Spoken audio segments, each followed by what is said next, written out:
Hey everyone, it's time for an update about getting my license in Sweden as a nurse.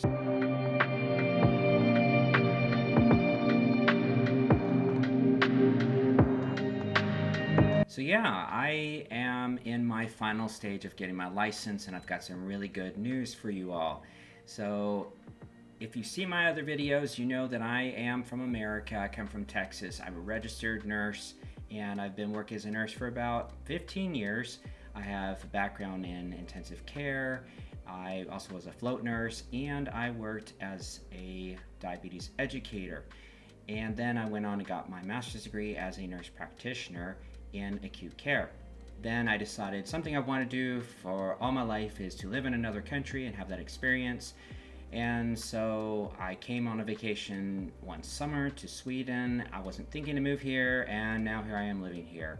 So that's a whole nother story. You can look at my other videos if you want information on that. But yeah, wonderful news. I had my final stage towards becoming a nurse in Sweden approved.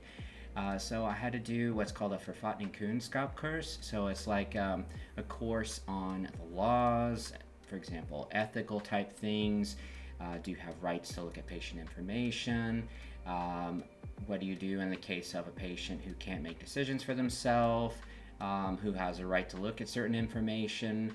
How do you take care of prisoners? All that kind of stuff. So I had to do a course on that. And let me just say, I was thinking, if you see my other videos, it's been quite a fight. I've really had to exert myself and really push myself hard to pass all the other portions of this process of becoming a nurse in Sweden.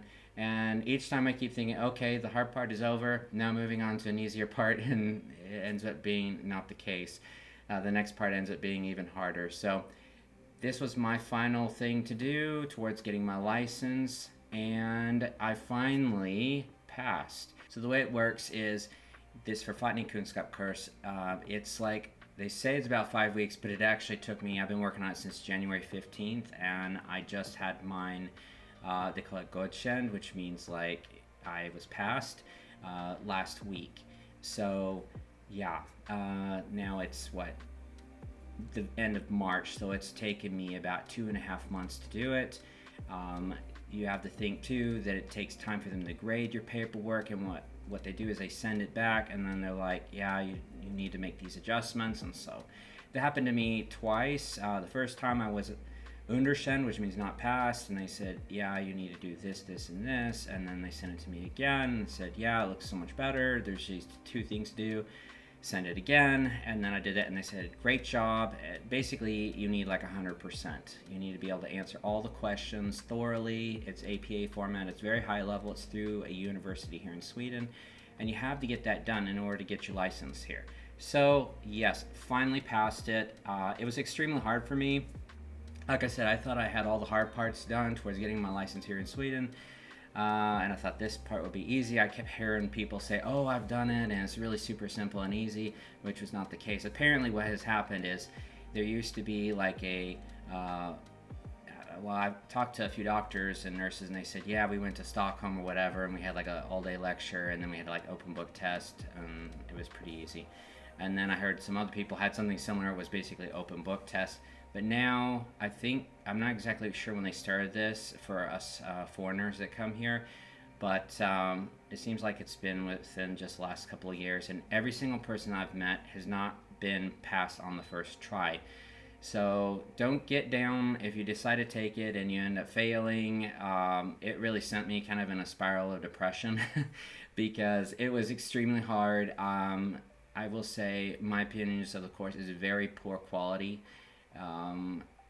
The instructor had really bad recording, so it sounded like she's talking on a microphone that was like on her shirt, and you could hear it like she was sick, and you could hear her coughing into it and breathing in it, and the shirt rubbing, and it was just like, oh, maybe like 8 hours of that every single week, having to listen to that stuff. And then on top of that, after 5 minutes, my brain just shuts down because it was like advokatspråk, it was like legalese, very, very high level. And I'm like, I'm not studying to become a lawyer. Never had to do anything like this when I was a nurse in America. So yeah, and it was tailored to everyone who works in healthcare. You could be a doctor, you could be a secretary, you could be a nurse, whatever. It was not tailored to like one specific group, like say nurses. So it's very broad information. I thought, man, I must just be really dumb, because I'm really struggling here. There was a lot of stuff that you put in Google Translate to try to translate, and it just made no sense. And then I would ask my coworkers, and they're like, we have no idea what that means. So it was kind of a shame, because I talked with probably 7 nurses and 5 doctors throughout this whole process trying to get help. And they're like, there's no way we could have passed this kind of thing the way you're having to do it, like on the first try. And a lot of them were native Swedes.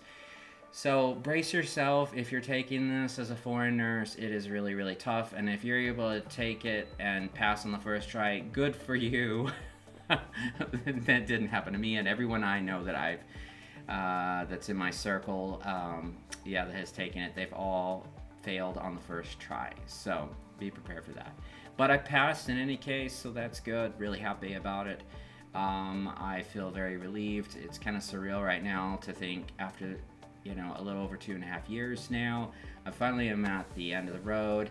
Of this whole journey, I passed that, and so then I paid the fee. It's about like $80. I think it was like 850 kroner or something like that I paid for that.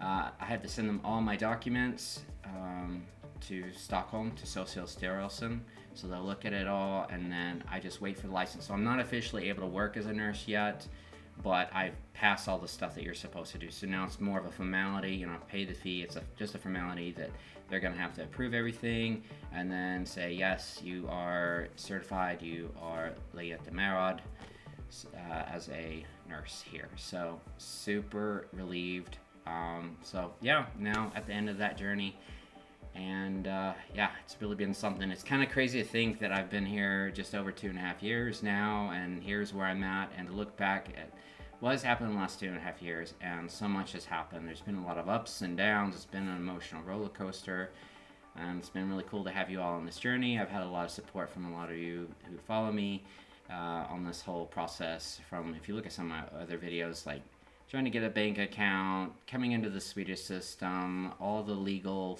the legal language, that you got to know. Finding an apartment, it's not been easy, but here I am, and so that's the update, and hopefully I'll have a little bit more time now to start making YouTube videos. So thank you guys so much for your support and for watching, and have a wonderful rest of your day. Take care.